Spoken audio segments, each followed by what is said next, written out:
Senhoras e senhores, sejam todos bem-vindos a mais um episódio do Pod Uai. Não é não, Luquinhas? Mais um Pod Uai aí na área. Isso. E estamos aqui diretamente da TV Funorte, no canal da TV Funorte, no YouTube. Estamos também no canal 12 da NET e também nas plataformas de áudio, Spotify, Deezer, Apple Podcast, Amazon Music, onde você quiser lá achar Nos a gente, procure. você acha. Pode só escrever lá, Pod Uai. E hoje temos um convidado Temos um- especialíssimo muito aqui. especial. Eu estava querendo gravar com ele há muito tempo, só que aí, felizmente, ele foi pai recentemente, tivemos que remarcar. E hoje estamos recebendo o Júlio, do canal Sala de Guerra. Muito bem-vindo ao nosso programa aí. Eu agradeço muito o convite. Para mim é um grande prazer estar aqui no Pod Uai. E, como você falou, né? Minha menininha está em casa me esperando daqui a pouco para eu trocar mais uma fralda e fazer mais uma mamadeira. Aí, Dá ó, pra você que ver como pai. somos monstros, Sonic. Somos monstros, somos nossos filhos lá nos esperando, tudo sujo, nos esperando. E a gente aqui gravando podcast. E Júlio todo responsável, preocupado com o filho. Marquei o horário certo para sair de casa. Isso é muito importante nessa hora, né? Você marca o horário para sair, marca o horário para voltar, porque nada pode acontecer fora do ritual da criança, né? De jeito nenhum. Se saiu qualquer coisinha fora, é problema. É complicado. Complicadíssimo. Júlio, seja bem-vindo, cara. Muito obrigado por ter aceito o convite, né? Você é um cara ocupado, né? Antes da gente começar a gravar, a gente estava falando sobre camisetas. Camisetas, E essa paixão sua por camisetas pretas, é isso pretas, mesmo? o pessoal do canal A gente deve ter proibiu. percebido isso. Camisetas pretas, né? Eu curto muito por conta assim, da estética. Da camiseta preta, ela deixa você com um aspecto mais sóbrio, né? E também, lá para mim no canal, né, eu tenho um estúdio escuro e a camisa é escura e a iluminação ela vem mais ou menos direto no rosto, então eu acho que concentra realmente toda a atenção na área que você está falando. Eu fico no ar, minha imagem muito pouco, mas eu acho que é uma boa combinação. Então, hoje, quando o pessoal da Funorte me falou assim, ó, você vem, mas você vem com a camisa clara. Eu falei, meu Deus, o que eu vou fazer? Vou passar ali. Eu olhei meu guarda-roupa, parecendo na época dos anos 90, o pessoal chamava de gótico, né? O gótico só veste de preto. Só anda de preto. E aí eu olhei e só tinha preto. Eu fui buscar uma camisa, falei, não tem, cara, olha só. E ela falou assim comigo ainda, não usa nem preto e nem azul escuro. As camisas que não eram pretas eram azul escuro. Eram azul escuro, tem uma camisa, linda camisa da Esquadrilha da Fumaça, azul escura, maravilhosa. Esquadrilha da Fumaça. Esquadrilha da Fumaça, da Força Aérea Brasileira. Da Força Aérea Brasileira. Achei que era o Planet Ramp, uma banda. Não, justamente. É a Esquadrilha da Divina Fumaça. Fogo está de volta na praça, Planet Ramp. A Esquadrilha da Fumaça.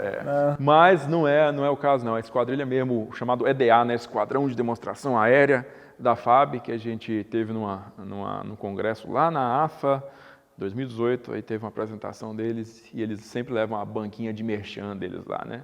Então lá você pode comprar caneca, você pode comprar camisa, o boné, tudo que você quiser. Não pode comprar um avião, Esquadrilha. um jato-caço que solta míssil, Eu não. nunca perguntei. Talvez. Eu imagino que não, né? É algo que tem se que averiguar ainda. Dizem, nós vamos falar mais sobre isso, que no final da União Soviética vendeu-se muitos jatos. Ah, com certeza foram Armas, vendidos, legal forceio, e né? Ilegalmente, né? Das duas formas, né? É o que tinha, né, para poder vender. Então, Que sobrou, né? Gorbachev aquilo. ficou maluco. Ficou doido.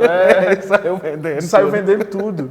Justamente. Eles pagaram, em uma certa ocasião, eles pagaram uma dívida que eles tinham com a Pepsi Cola, Olha, né, com equipamento militar, né? Então eles pagaram com submarino, pagaram maluquice. muita Parece coisa piada, e né? a Um Pepsi dia ela pegou a entrou Pepsi. ali. A Pepsi ela acabou ficando momentaneamente, se eu não me engano, tá, entre os 30 maiores arsenais do mundo. Prontinha para declarar guerra à Coca-Cola. Justamente. Mas eu gostei da dica que você deu, que a cabeça preta destaca o rosto, desde que você tenha uma cabeça normal. Se tiver uma cabeça do tamanho da minha, pode qualquer camisa destaca. acontecer o efeito contrário e você ficar sobreexposto, né? Ou sua- E as sua pessoas vão perceber mais. Olha só o tamanho da cabeça desse rapaz. Sempre percebem, Júlio. Não precisa de problema, muita não tristeza, precisa. não precisa Sempre de- percebem. Né? Doa para Mas, essa causa. Júlio, qual que é a sua formação, cara? Antes de chegar no canal, você se formou em quê? Eu me formei em sistemas de informação aqui na nossa Universidade Estadual de Montes Claros. Portanto, eu sou um profissional da área de computação per se, né, para dizer que é a minha formação principal é essa, tanto que a minha função ali no Instituto Federal Norte de Minas Gerais, como docente que eu sou lá, é dar aulas na área de computação, tanto para ensino médio superior. Eu resisto um pouquinho a dizer isso, mas eu não tenho como negar. Aquela senhora que liga para você para falar, meu computador não quer desligar, a minha impressora não funciona. Senhora, leve o mouse ao topo da tela, ela faz assim, ó. Coloca. Só isso aí já dava para declarar uma guerra, né, Júlio? É aquele que quando você chega, tudo começa a funcionar normalmente, a internet não Era cai. só ligar. A senhora verificou se a tomada está plugada? É tipo isso. Você é esse cara? Sim. Em tese, se precisar, né? Se precisar, somos essa pessoa. Mas o que eu hoje persegui foi, como eu estava falando com o Lucas antes aqui da nossa da gravação aqui, é que a história sempre foi algo para mim, sempre foi um hobby, sempre foi algo que eu gostei de me aprofundar. Eu sempre gostei de me aprofundar. Sempre gostei. Eu sou formado em História. Sim. Na faculdade, não é para dar carteirada, é só para falar uma diferença. Na faculdade, algumas pessoas não gostavam muito dessa área de humanas. Algumas pessoas de biológica, mas principalmente as pessoas de exatas. Eles não se batiam muito. Isso é algo que existe, não há como negar. Com exatas. Como você vem da formação da área tecnológica, que é exatas, como você descobriu essa paixão por história? Bom, esse hobby, como foi? O que acontece? Eu sempre gostei muito de tecnologia também, né? E para mim, perseguir uma carreira inicialmente nessa área de tecnologia era mais atraente do que ser professor de história em sala de aula. Isso nunca... Mas bem mais, com todo respeito aos professores de história, mas eu que sou um deles, eu sei que era bem mais atraente mesmo. Aí eu falei, não, então vou fazer, eu gosto demais de história, gosto, tá, mas eu vou fazer aqui meu curso de computação, que eu acho que é uma carreira que eu acho mais atraente nesse momento. Uma vez que eu me formei, uma vez que eu fiz minha pós-graduação, eu também comentei aqui antes, eu acabei fazendo um projeto, com um professor de História da Unimontes, e professor César Henrique, eu tenho que citar o nome do professor César Henrique Queiroz Porto. César Henrique Queiroz Porto, queremos você aqui, César, um dos melhores professores que eu já tive na vida. Justamente, eu concordo com isso aí, eu endosso, e é uma pessoa que tem um conhecimento muitíssimo grande sobre o Islã. Isso, então, para falar sobre isso, especialista em Islã. Seria muito bom vocês chamarem o César aqui para conversar já está convidadíssimo, viu, Lucas? Vamos conversar com o César. Então, o professor César Henrique, ele concordou em fazer esse projeto comigo e esse projeto girava em torno de uma pessoa, que era um piloto de caça da Segunda Guerra, morava aqui no Brasil, e era algo assim que eu já perseguia assim, um endereço para conversar com ele há muitos anos, porque esse meu vício? É bonito falar vício, não. Tem que ter um outro termo, uma paixão. Essa paixão por temas de história militar, que é muito difícil também. Você tem que esclarecer, porque você está falando de história militar. Muita gente fala assim, não, você curte a polícia, né? Não é por aí, não é só história da polícia, não. História da guerra.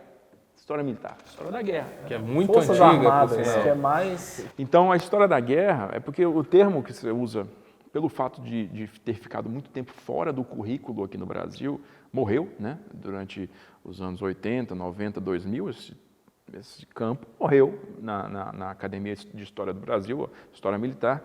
Então, você tinha que olhar muito para fora, E lá, em inglês, você fala Military History, é o termo academicamente aceito, não é o War History, é Military History.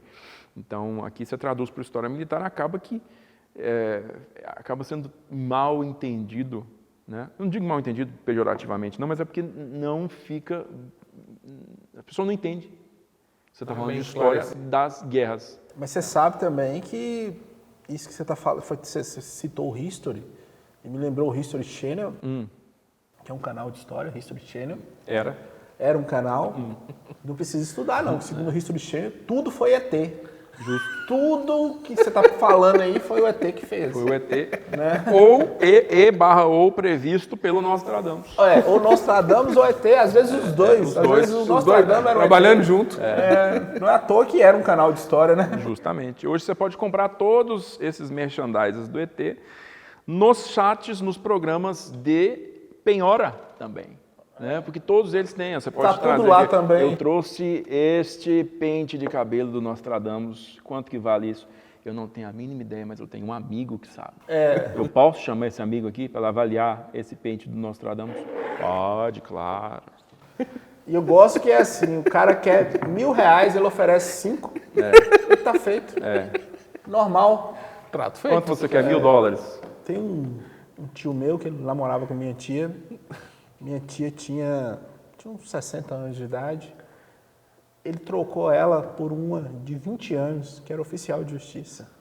Nem nesse lugar de penhor ele conseguiu um negócio desse. Melhor negócio da vida dele. Esse tipo de negócio as pessoas nem falam, né? Porque os gaviões ficam em volta. Fica em volta. Então você quer manter esse negócio o mais secreto possível. Então não vira pauta de programa do History, não. Nunca vira. Não. Mas você estava falando, eu te interrompi para falar idiotice, por favor, continua. De onde? E eu parei. Você parou, você estava falando do History, que você estudava história militar. Então, eu nem sabia que chamava história militar quando eu comecei a estudar isso. Mas eu tenho que falar, porque toda vez eu falo, que eu nunca fui militar. Tem essa, né? Nunca, você já serviu, né? Quis ser militar? Cara, eu vou te dizer que eu, crescendo, eu nunca tinha colocado na cabeça assim que, meu Deus do céu, eu não quero servir, não. Eu falei, se for para servir, eu vou servir, mas também não tinha intenção de ser militar. Até porque nosso entendimento aqui na cidade, né, nós temos um batalhão do Exército aqui, 45 anos, né, que entrar para as Forças Armadas é servir com 18 anos, né? Isso. É isso aí. Porque nós não temos, nunca tive, pelo menos eu, no colégio que eu estudei aqui, o Imaculada, em nenhuma ocasião foi alguém lá para falar sobre carreira de oficial. Seja na AMAN, na Escola Naval ou na AFA. Ninguém foi falar sobre isso. Então, a instrução que a gente tinha sobre isso numa época que você não tinha internet, numa época que informação era muito raro, você precisava ter acesso a uma brochura, né? No mínimo um cartaz. A Barça, né? A Barça era o conhecimento. Eu vivo dizendo isso, as pessoas não acreditam. Se não existe na biblioteca do Centro Cultural de Montes Claros, não existe.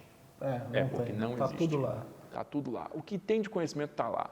Chega nos anos 90, você viveu isso, querida tia da biblioteca do Centro Cultural de Montes Claros, eu queria um livro sobre confecção de katanás. Vai ter.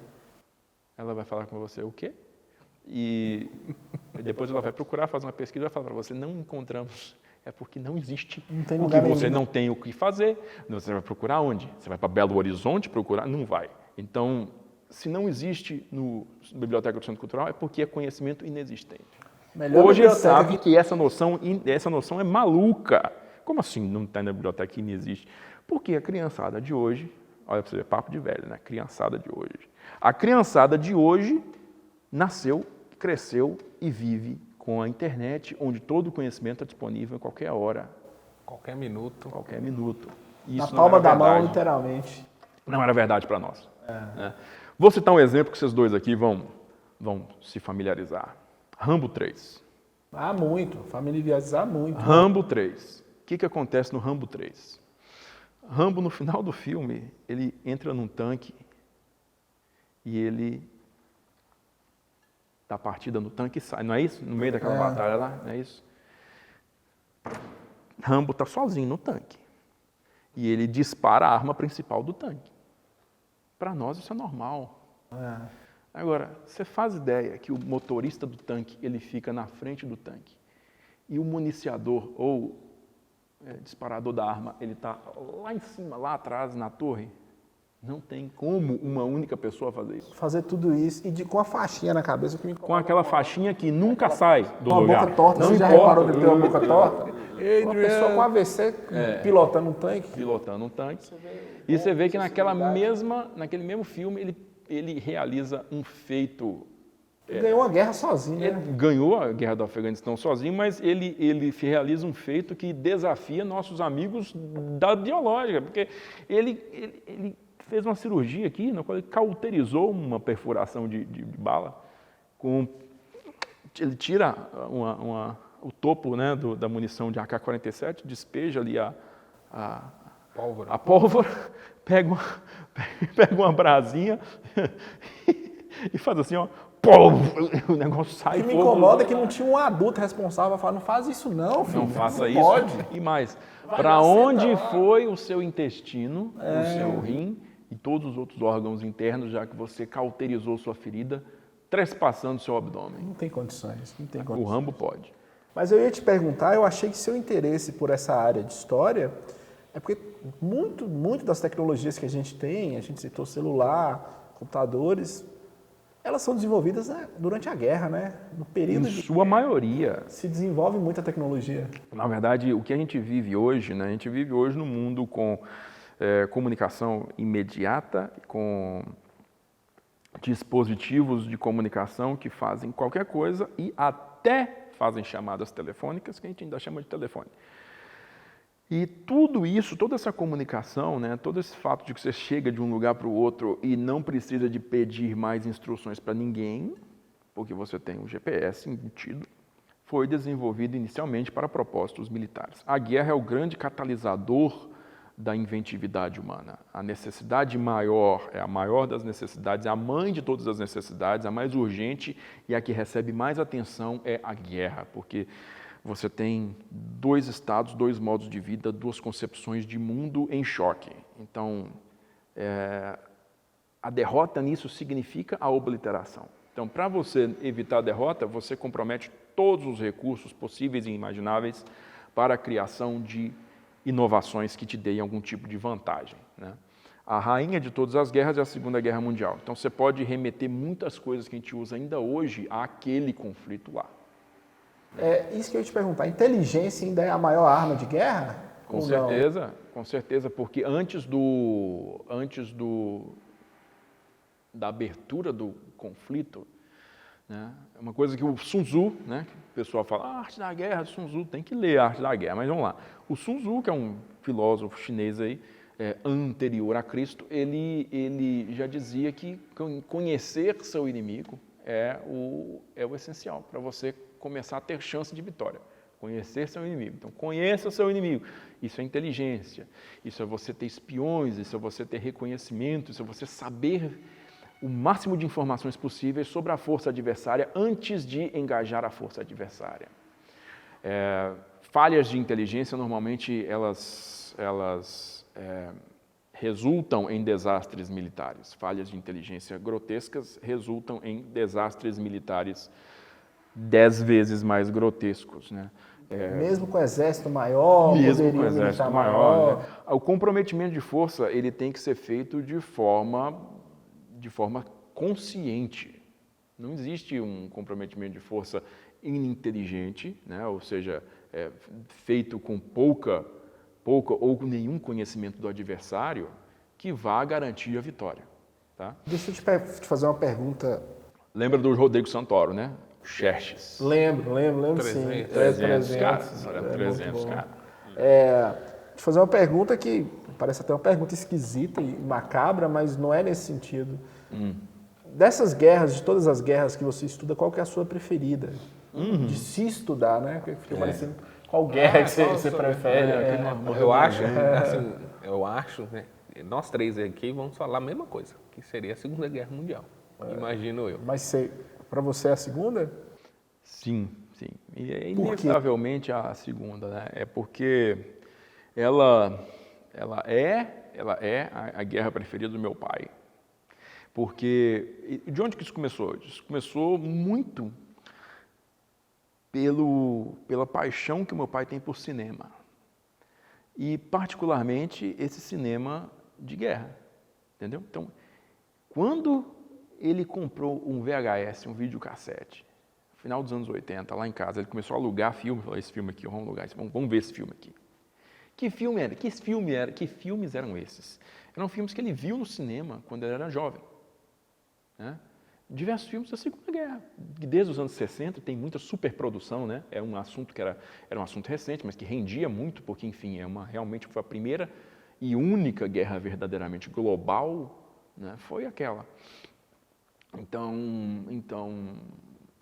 eu via e achava legal, né? Pela aventura da coisa, pelas máquinas, pelo ambiente inteiro. E aí tinha os filmes que a própria Rede Globo sempre reprisava, que eram filmes que... na época era filme de criança ou filme de menino, não sei, que era coisas do tipo Indiana Jones, entendeu? Indiana Jones. Que era o seguinte, a Rede Globo falou assim, Indiana Jones, você já estava sentado vendo. Segunda-feira, não quero saber que Indiana Jones que é, eu vou estar lá sentado vendo. Mas eu tinha essas produções, depois que você estudou, assim, claro, não tira a magia da produção do cinema. Algumas não são um pouco tendenciosas, igual a gente brincou com o Rambo. Muito tendenciosas. Não, elas são muito tendenciosas. Isso é o seguinte, tem que separar muito o quesito... Justamente, você tem que separar muito o quesito entretenimento e verossimilhança.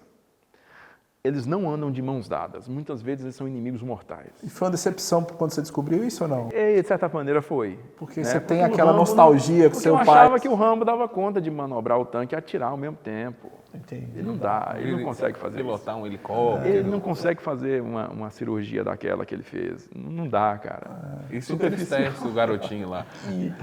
Entristece o garotinho. Então, sim, mas assim, até hoje eu considero esses filmes boas peças de entretenimento. Eu gosto muito de Rambo, gosto muito de Rambo 3 e todos os outros também. E filmes de guerra, assim, tem algum que você pode citar que é o que mais se aproxima do que você estudou, especialmente da Segunda Guerra? Porque eu também sou muito fã de filmes e também de filmes de guerra. Tanto é que um dos meus favoritos é o Resgate do Soldado Ryan. Que foi o filme que deu o restart no cinema de guerra, né? O cinema de guerra ele existia, antes disso, ele era algo meio que um gênero em decadência, até o Resgate do Soldado Ryan. Porque o Resgate do Soldado Ryan, ele reinjetou ânimo e novidades técnicas nesse setor de filmes de guerra. Pela primeira vez, é claro que isso não é uma verdade inquestionável. Tem filmes anteriores que têm um grau de verossimilhança muito alto, né? Por exemplo, Uma Ponte Longe Demais. Uma Ponte Longe Demais é um filme que, se eu não me engano, ele é do final dos anos 70. É um filme maravilhoso, né? Ele tem uma narrativa lenta, uma narrativa clássica, de cinematografia clássica, porém, ele tem um grau de verossimilhança muito alto, que é um filme sobre a invasão norte-americana e inglesa da Holanda em 1944. A Ponte Longe Demais, a Operação Market Garden, de setembro de 44. Mas é um filme que é um filme, cinematograficamente falando, é um filme clássico, antigo, né? E o Resgate do Soldado Ryan, ele criou um novo meio de falar de guerra, de retratar a guerra. Inclusive de forma técnica, né? Porque eles fizeram aquele truque com o obturador da câmera para tudo ficar meio que quebrado, meio que a imagem fica mais quebrada, né? Para registrar a ação. Dá uma imersão maior. Dá uma imersão maior, um realismo maior. Você fica assim, nossa, parece que o negócio explodiu na minha cara aqui. Então, você vê que eles trocam realmente a câmera naquele momento, a regulagem da câmera naquele momento para registrar aquelas imagens, aquelas passagens de uma forma bastante diferente, né? Então, o Resgate do Soldado Ryan, para mim, é esse vira-página, né? Cria algo que não existia antes e que resultou em obras que eu considero obras muito boas. Band of Brothers, que é uma minissérie da HBO que retrata lá a 101ª Divisão, mais particularmente a Companhia E do Batalhão 506 da 101ª Divisão Aerotransportada, americana, né? Ou seja, é uma companhia de paraquedistas norte-americanos desde a Normandia, do salto lá na Normandia, até o fim da guerra em 45. São 10 ou 12 episódios, não me lembro, 10 ou 12 episódios, e eles são, assim, de maneira técnica, são maravilhosos. O nível de detalhismo que esse tipo de produção adquiriu nessa época inexistia antes, é o que eu digo, porque nessa época aí eles passaram a contar e valorizar muito o consultor. E o consultor nessa época não era mais um professor do departamento de história de Sandhurst, não é mais isso. É o cara que curte, é o cara que gosta, que vibra com aquilo. Então, esses dias eu estava vendo um post no Facebook que o cara pegou uma cena, todo mundo lembra dessa cena no Resgate do Soldado Ryan, primeira, quando eles estão assaltando a praia, e eles chegam do lado do primeiro bunker, assim, e o Tom Hanks fala, a saída nossa é aqui, só que a nossa saída está coberta por uma metralhadora lá em cima. Ele pega um chiclete, cola um espelhinho assim na faca e chama o Barry Pepper lá, chama o... Van Diesel. É o Van Diesel, né? É o sniper lá, esqueci o nome dele agora. E o Barry Pepper chega lá, vem aqui, tá vendo ali a metralhadora? Ele, tô vendo. Você derruba os caras lá? Derrubo. Aí dá fogo de cobertura para ele chega lá dentro de uma buraco feito por uma bomba, né? E aí ele faz a mira com cuidado, né? Ele, olhando lá na luneta do fuzil dele, e ele faz uma oração, Senhor, por favor, guia minha mão, não sei o quê. E nesse momento você vê o polegar do cara. O polegar do cara tem como se fosse uma mancha preta aqui na base da unha do polegar do cara, uma mancha preta, um hematoma já bem castigado, né? E aí eu não notei isso, ninguém notou isso para mim, isso era só mais um detalhe de produção, se é que o Barry Pepper também estava com a unha daquele jeito na hora que foi gravar, não sei. E aí um cara recentemente falou o seguinte, isso aqui, olha só, isso aqui chama dedo de Garand. Dedo de Garand. Garand é um fuzil norte-americano, o primeiro fuzil semiautomático assim, norte-americano, inclusive é considerado uma arma revolucionária para a Segunda Guerra. E nele você fazia a inserção de um clipe de 8 munições dentro do fuzil, né? Você pegava o clipe de 8 munições e enfiava dentro do fuzil e depois tinha que tirar o dedo, né? Principalmente o polegar, porque o seu polegar ele meio que vai tocar a ponta do projétil lá na frente, né? Que é mais fina, vai fazer isso, ó. Então você tem que tirar, né? Em seguida. E as molas muito potentes, elas esmagavam muitas vezes o dedo dos caras aqui, ó. Então criar esse hematoma era algo frequente. E esse tipo de detalhe, de falar, não é possível que o cara realmente pensou em fazer retratar o dedo, né? Quer dizer, é uma dedicação muito grande a fazer a coisa ficar verossímil. Então, muitas produções recentes, elas desfrutam desse tipo de grau. Com filmes sensacionais, inclusive. Tem um que eu sou apaixonado, chama Círculo de Fogo. Círculo de Fogo, que é de Stalingrado. Stalingrado, que são 2 snipers, um alemão e o outro soviético, que ficam se caçando dentro de Stalingrado. Excelente filme, com Jude Law. Fica a dica aí. Por falar em filmes, dá pra fazer comédia de guerra? Boa? Sem ser só entretenimento? Monty Python. Não, eu tô te perguntando pelo Jojo Rabbit. Jojo Rabbit é um filme de comédia ambientado ali, né, nos anos finais da Segunda Guerra Mundial, inclusive um filme assim, extremamente leve, dado o ambiente que ele retrata, né? Que é aquele ambiente do último ano de guerra, principalmente depois do atentado à vida do Hitler, que ocorreu no dia 20 de julho de 44. Tem um filme sobre isso também com Tom Cruise. Tom Cruise, o Valkyria lá, né? Valkyria. Bastardos Inglórios. Depois desse atentado, as coisas na Alemanha ficaram muito mais tensas, porque mais difíceis. De repente as forças de polícia tinham uma autoridade muito maior, né, para poder buscar, prender e executar qualquer pessoa que fosse levemente anti-regime. Então é um ambiente muito, muito tenso, pesado para você retratar uma comédia, né? E eles conseguem realmente fazer um filme leve, né? Espírito leve assim, até o final. A gente está falando do final da Segunda Guerra Mundial. Sim.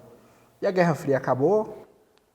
A Guerra Fria, ela digamos que... Acabou só na cabeça de Putin que ela ainda Para existe. efeito acadêmico, ela é, como se diz, ciência, né? Academia é o que a maioria acredita como um consenso, né? Então, a Guerra Fria, ela começa em 47, né? E ela vai até 1991 com a queda da União Soviética, né? A queda formal da União Soviética, desceu a bandeirinha vermelha a última vez de cima do Kremlin. E aí, no dia seguinte, né, ou na própria noite, já virou Rússia. Voltou a ser Rússia. Voltou a ser Rússia. Então, se diz que ali acabou, né? A Guerra Fria. Mas aquela região, aqueles conflitos, para chegar à situação que a gente está vivendo hoje, vamos datar, estamos em abril de 2022, final de abril, em plena guerra da Rússia contra a Ucrânia. Aquilo é resquício da Guerra Fria ou não?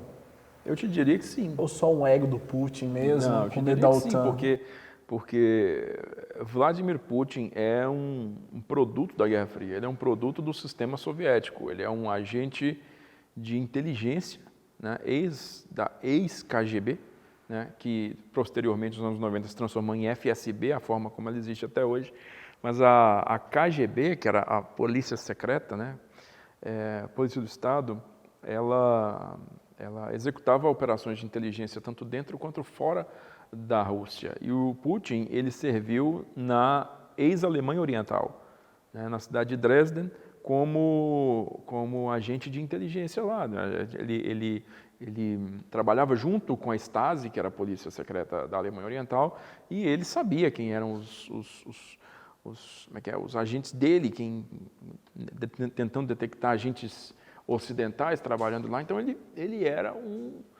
uma espécie de agente secreto mesmo lá na Alemanha Oriental. Então Putin, ele trabalhou durante mais de 10 anos, não sei se não foram 20, mas ele trabalhou por mais de 10 anos nesse ínterim, né, desse mundo dos serviços de inteligência. Então ele é um produto. Todo o pensamento do Putin, toda a forma dele de enxergar o mundo é pautada naquela realidade de União Soviética como poder, como superpotência, né? A cabeça dele ainda ficou lá.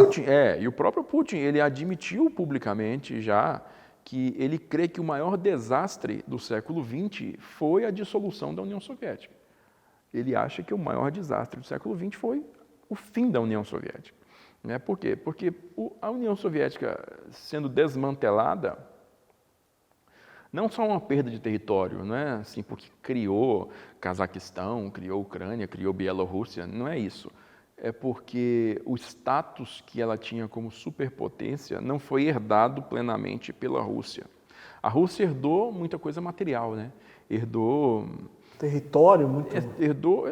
A Rússia herdou alguns territórios, né, que foram conquistados ali no final da Segunda Guerra, Kaliningrado, que é um enclave no meio da Europa, que é parte da Rússia hoje, que antigamente era chamada Prússia Oriental alemã, né? Lá no Oriente, Extremo Oriente, as ilhas Kurilas, que ficam acima do Japão, ao norte de Hokkaido, né, que até hoje é um motivo de diplomacia, troca diplomática, né? Até agora estava sendo, parece que foi paralisado, né, essas negociações aí, porque não existe também um acordo de paz formal entre Rússia e Japão, né? Até hoje ainda estão em guerra.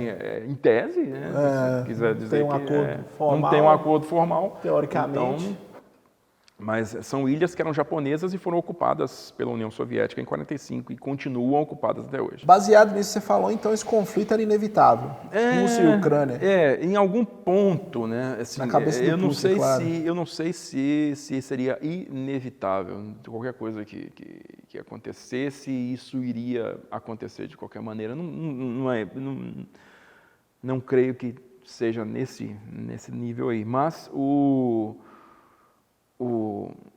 fato de você ter a antiga aliança militar ocidental, né? Antiga não, porque ela está aí até hoje, mas a OTAN, ela se aproximar, né, das antigas fronteiras, e no final dos anos 90, na verdade, praticamente todo o Pacto de Varsóvia, o antigo Pacto de Varsóvia, que eram as nações, é o equivalente, né? Foi o equivalente... É a OTAN da Rússia. É a OTAN da Rússia, né? O Pacto de Varsóvia Da União Soviética. Polônia, Romênia, Hungria, Lituânia, Estônia. Esses aí eram parte da própria União Soviética, os três, né? Estônia, Letônia e Lituânia era parte da União Soviética. Mas você tinha Bulgária. Essa galera era como se fosse era como se fosse a camada, né?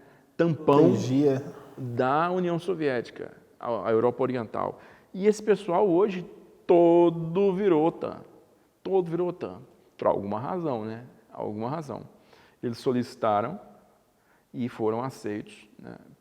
Porque eles têm aquele receio de que novamente sejam alvo de uma ação militar da forma como a gente está vendo hoje na Ucrânia, né? Então a Ucrânia, ela, por ser era parte integral da União Soviética, os três principais estados que nasceram com a queda da União Soviética, tirando a Rússia, claro, são Ucrânia, Bielorrússia e Cazaquistão. São os três principais estados que foram Só criados. a Ucrânia é anti-Putin?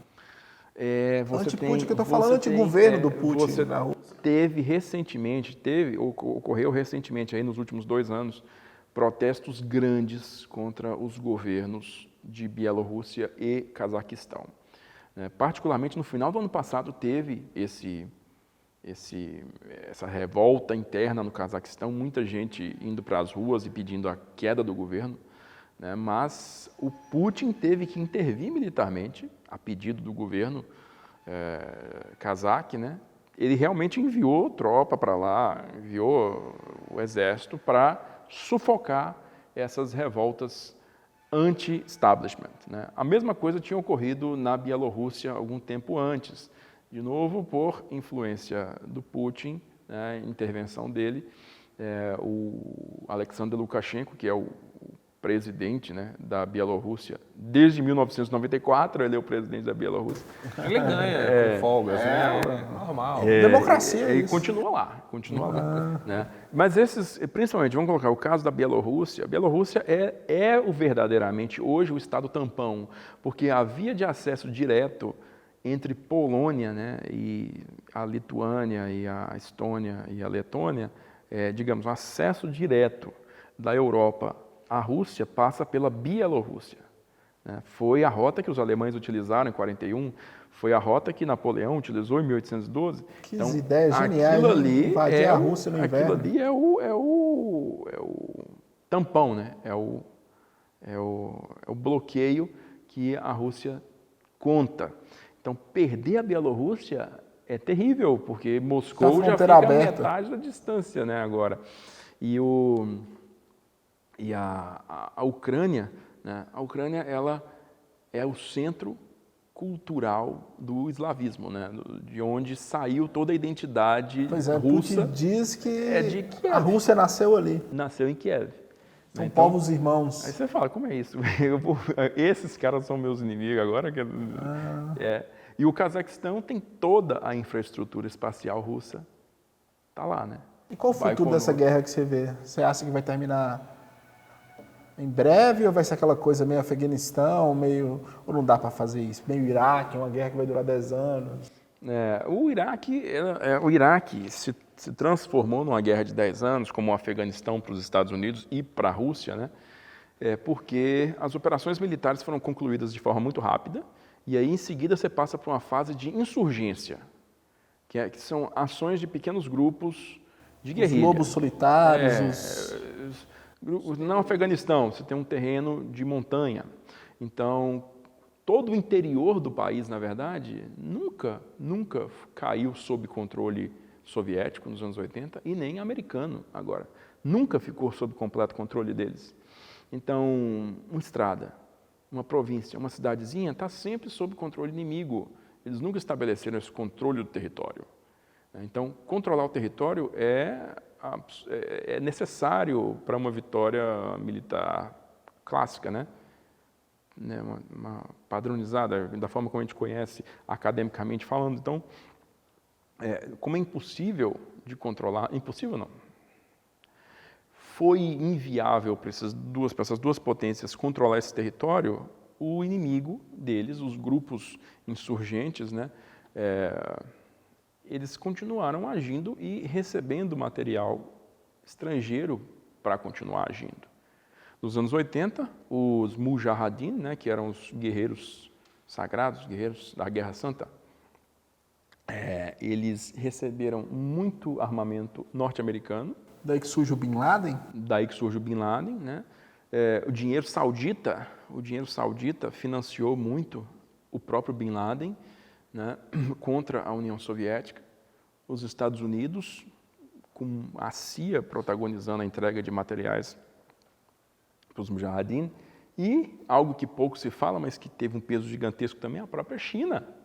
A China entregou muito material de guerra para os afegãos nos anos 80, e isso pesou muito, ampliou muito o custo da guerra para os soviéticos. Esse custo da guerra, né, com todos os outros custos somados, né, um investimento muito grande para ampliar a estrutura militar, para poder acompanhar os Estados Unidos, o passo que os Estados Unidos estavam tomando nos anos 80, né, o Reagan, ele jogou essa carta logo no primeiro ano de mandato dele. Vamos sufocar eles com efetivo, com números de navios, soldados, tanques, aviões, tudo. Né? Então, a União Soviética teve que correr atrás para poder não deixar a diferença crescer muito. E isso fez com que ela se afogasse em endividamento, né? Em falta de financiamento, falta de dinheiro, uma insatisfação crescente interna, e com a liberação em 85, né? 85, 86, não estou certo agora, mas acho que é 85, do direito de protesto e da abertura de mercado junto, né, que é a famosa glasnost e a perestroika do Gorbachev. E você acha que essas medidas que o mundo ocidental está impondo à Rússia estão realmente, de fato, enfraquecendo ela? Ou isso a Rússia vai tirar de letra aí? Eu não entendo como tirar de letra. Embora muita gente ache que é possível, eu não entendo como tirar de letra. E tá causando alguma diferença mesmo? Porque até onde eu sei, parece que a China não está impondo tanto, a China não está impondo tanta restrição assim às coisas da Rússia. Não, a China não está impondo sanções à Rússia, de forma alguma. A China, inclusive, poucas semanas antes, tinham emitido uma declaração conjunta de amizades sem limites. Amizades sem limites entre os dois países. Amizades sem limites. Só que, né, pouco depois se viu que essa amizade realmente tem um certo limite, é um limite claro. Né? As relações russas com a China, a relação da Rússia com a China nunca foi boa.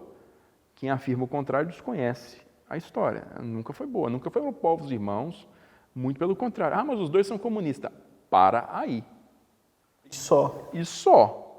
Durante a Guerra Fria mesmo, quem ficou do lado rompeu a União Soviética foi o próprio Mao Tse-tung, ainda lá em 1950, quando ele visitou o Stalin em Moscou, e ele pediu para o Stalin uma bomba atômica. Stalin falou, não, para que isso? Eu te protejo. Ele falou, então tá. Eu vou fazer a minha. Entendeu? Então, eles já se enfrentaram algumas vezes em escaramuça de fronteira ali, eles se enfrentaram durante a Guerra Fria, Rússia e União Soviética e China se enfrentaram durante a Guerra Fria em algumas ocasiões, né? Escaramuças de fronteira. Então, nunca foi um relacionamento muito bom. E na época do Nixon, né? do Richard Nixon, em 71 ali, o Nixon quis abrir um canal direto com a China, para poder fechar o cinturão mesmo contra a União Soviética. Né? Então, foi ali que resultou as negociações do Kissinger, do Henry Kissinger, com liderança chinesa, o voo secreto do Kissinger para a China, que resultou na visita do Nixon ao Mao, né? Acho que no ano seguinte e tal. E aí, abertura econômica. Os Estados Unidos virou amigo da China. Então, e a abertura econômica só começou realmente a acontecer na China depois da morte do Mao. Né? Mao não queria saber, Mao era o comunista raiz. É o cara que, não, tiro na cara, vala comum, revolução cultural, todo mundo é igual. Quando Mao morreu em 76, foi que a chefia chinesa, o Deng Xiaoping, o sucessor dele, falou o seguinte, estamos numa situação preta aqui, russa, sabe? A situação não está bonita. Está caminhando para virar outra União Está Soviética. caminhando para virar um charco. Então, vamos mudar o approach? Vamos mudar aqui a forma de pensar? Vamos. Aí que o Deng disse o seguinte, capital estrangeiro, queremos você. Aí começou a abrir a China, porque, tem 1 bilhão de gente sem fazer nada, vamos embora começar a fazer coisa para eles. Então, e claro, o pessoal do Ocidente falou, eu pago $30 para a pessoa fazer isso aqui. E o chinês ganha o quê? 10 centavos? Claro que eu vou fazer lá. Né? Então, começou a transportar as manufaturas todas para a China, nos anos 80, né? E a gente tinha muito aquela coisa, até hoje fala, né? Isso aqui é coisa da China. Por quê? Porque era muito ruim no começo, os caras estavam aprendendo a fazer ainda. Mas hoje você tem coisas muito boas que são feitas na China. Praticamente tudo hoje é feito na China. Alta tecnologia é feita na China, de maneira que o governo chinês, em grande verdade, a pessoa do Deng Xiaoping, né, que é o cara que fez essa transição, né, que, se eu não me engano, ele morreu em 93, começo dos anos 90 ele morreu. Mas ele que pegou o negócio da morte do Mao até o final da Guerra Fria. Né? Inclusive aquela fase de 89 lá, da confusão lá na Praça da Paz Celestial, né? Isso, tanque, que o cara ficou lá, tanque não passa. Por quê? Porque a abordagem do Partido Comunista Chinês foi, vamos abrir a economia. Eu não falei nada de abrir liberdade política, eu falei que vamos abrir economia. Então, só economia. Vamos encher o bolso da galera aqui, mas quem manda aqui sou eu, e não ouse me desafiar. Aí os estudantes desafiaram, todo mundo tomou pau. Sumiu todos. Sumiu tudo. Uma camaçada de pau. E ao contrário disso, o Gorbachev fez tudo na mesma tacada. Ele quis fazer tudo na mesma tacada.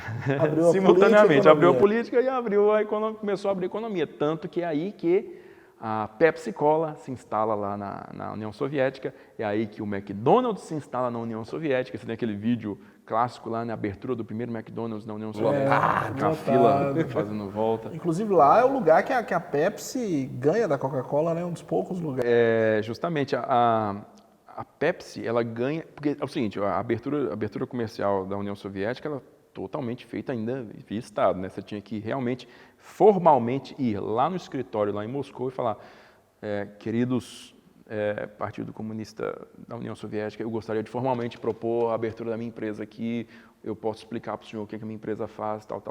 Então, a Coca-Cola, ela foi rejeitada em favor da Pepsi, porque a Coca-Cola era tido como um espelho da América, o espelho dos Estados Unidos. Você vê Coca-Cola, você vê Estados Unidos.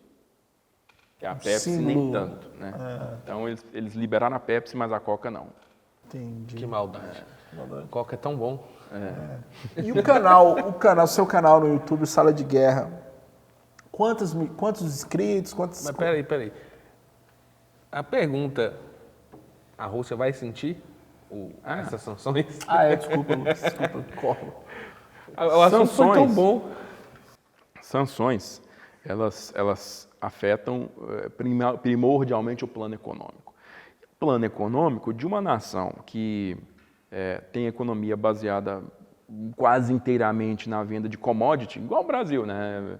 Vende produtos de agro, né? Natureza agricultura e também mineral, Brasil.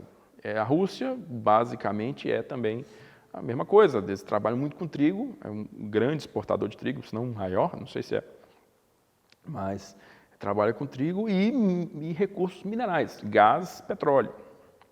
Sustenta a Europa de gás, né? Então é muito dinheiro, é muito dinheiro que eles têm em caixa, né?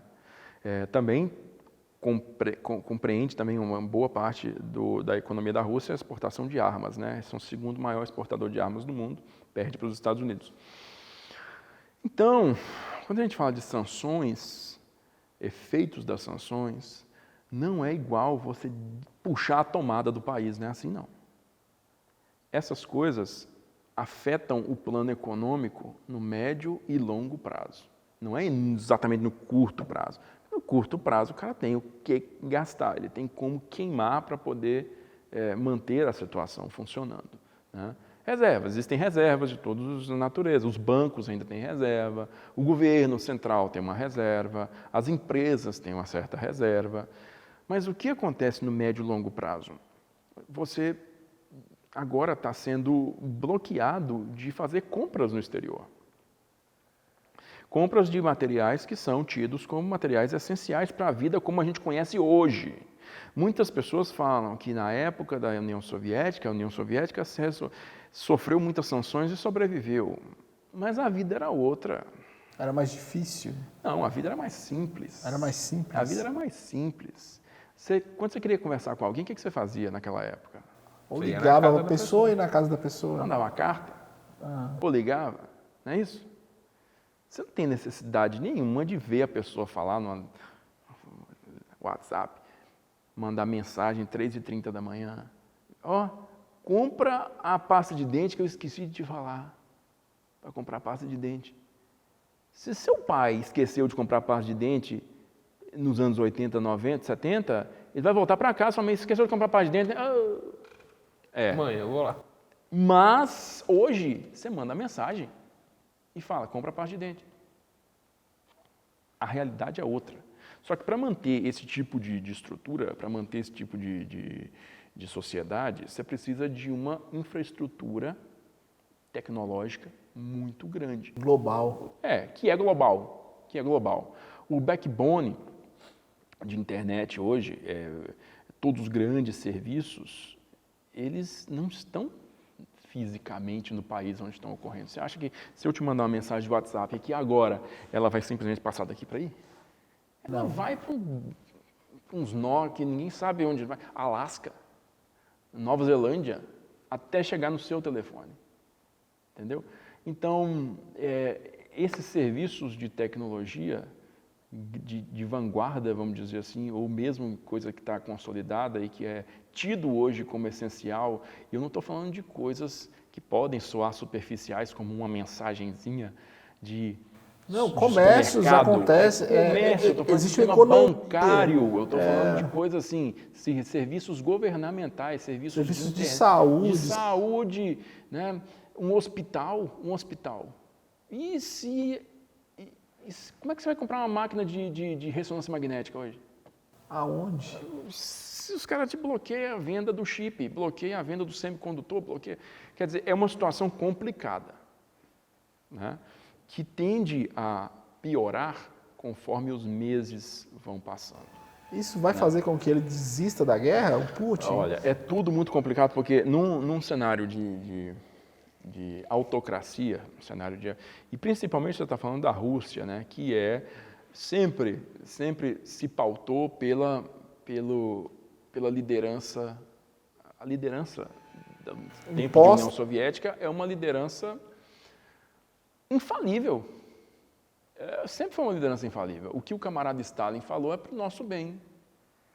O camarada Lenin, camarada Brezhnev, camarada Khrushchev, enfim. Até o Gorbachev ser questionado publicamente pelo Yeltsin. Ele nunca tinha sido questionado. Entendeu? Até porque era proibido antes questionar.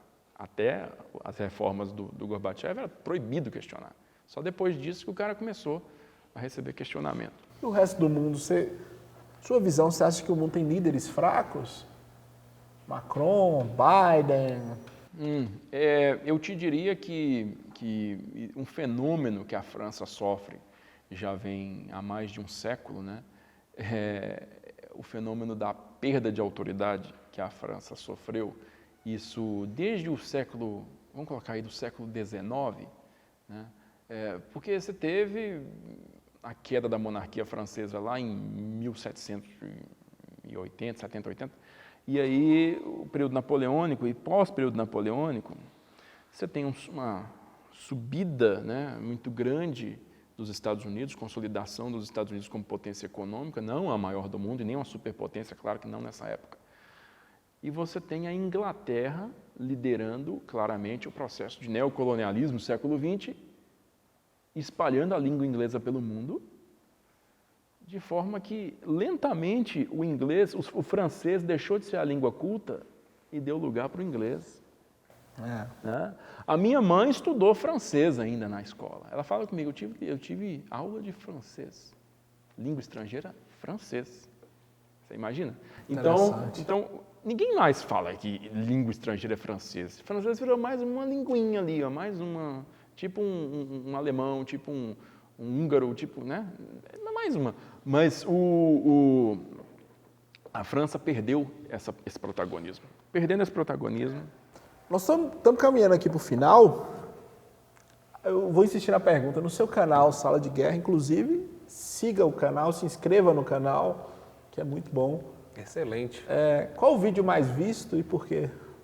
O vídeo mais visto até hoje é o vídeo da gripe espanhola, de 1918. Por causa da pandemia, Foi. você acha a relação? Estava bem no começo da pandemia, um amigo meu falou comigo assim, por que você não fala sobre a gripe espanhola? Eu nem estava me ligando assim, você não fala sobre a gripe espanhola? Eu falei, eu posso ligar a gripe espanhola com a Primeira Guerra Mundial, porque ela começou no final da Primeira Guerra Mundial e quem espalhou a cepa violenta do vírus foram soldados que estavam voltando para casa.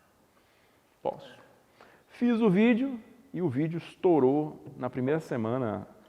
Primeiro dia já tinha dado 100 mil visualizações, primeira semana, mesmo, não chegou a um mês, mas rapidinho, foi questão de 2 semanas, eu acho que já tinha dado 1 milhão.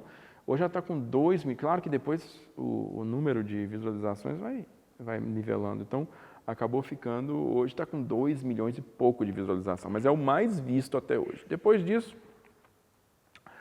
tem os vídeos de snipers, são gosta, assuntos né? preferidos. Assim. O Gosta. cara olha para o outro e friamente meteu uma bala na cabeça, eu quero saber quem é. Então, o Zimo Halha, que é o finlandês, o americano lá, o sniper americano lá, o Chris Kyle, né? E o nosso sniper brasileiro, o sargento Marco Antônio Souza, que é o assombroso também, o vídeo dele subiu muito rápido. Bacana. Está lá com mais de 1,5 milhão de visualizações agora.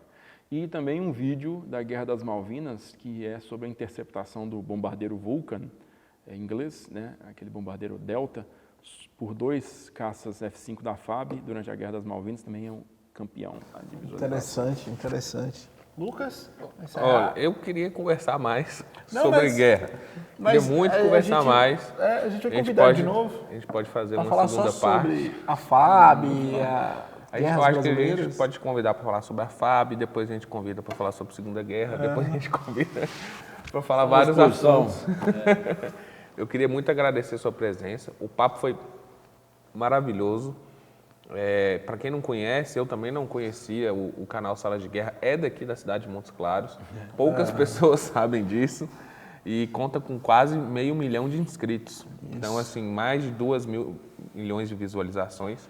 É um canal excelente que trata de um assunto que está em alta e sempre vai estar em alta, que é um excelente assunto. Muito obrigado, Júlio. Foi sensacional. Júlio, obrigado, cara. Eu agradeço o convite, estamos à disposição, gente. Parabéns pelo trabalho que vocês fazem. Valeu, obrigado. Estamos começando agora, né? Tivemos a bênção do Samuel Canela, um do rádio, e agora a bênção de um youtuber. A bênção da internet. Você tem que arrumar a bênção do jornal escrito agora. Vamos ter que arrumar mesmo. Faltou próximo. E depois uma senhorinha dessas que fica... Que te liga para consertar o computador. Que fica na janela, conversando assim. Você viu a filha de não sei quem? Então faltam muitas bênçãos ainda.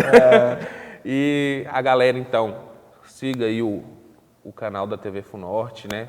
Comente, curte, compartilhe, se inscreva no canal. Estamos também na TV Funorte, lá do canal 12 da NET. Isso. E também nos agregadores aí de áudio, Spotify, Deezer e por aí vai também. Estamos lá em todos os lugares. Escutem, vejam o PodUai, vejam os outros programas também, o Delas, o F5 e o Na Real. E é isso. Muito obrigado. Valeu. Vamos embora. Então bora. Tchau. Falou.